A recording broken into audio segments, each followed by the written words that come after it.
মাংসটা এনেছি, তুমি গিয়ে রান্না করো। আমার না ভালো লাগে না শরীরটা, তুমি দীপকে বলো না করতে। বাবা তুই তাহলে মাংসটা করে দে। আমি পারবো না। ঠিক আছে, তোর করতে হবে না, একটা প্রশ্নের উত্তর দিতে হবে। উত্তর যদি দিতে পারো মাংস বানাতে হবে না। হ্যাঁ ঠিক আছে, বলো, সব উত্তর পারবো। কিন্তু বানান করে বলতে হবে।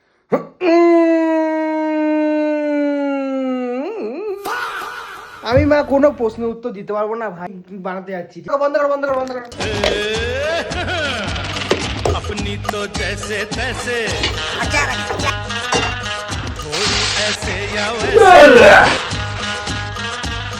अपनी तो जैसे तैसे थोड़ी ऐसे या वैसे कट जाएगी आपका क्या होगा जनाबे आली आपका क्या होगा। তো গাইস এই যে কমপ্লিট হয়ে গেছে, চলো এবার টেস্ট করা যাক। आगे ना पीछे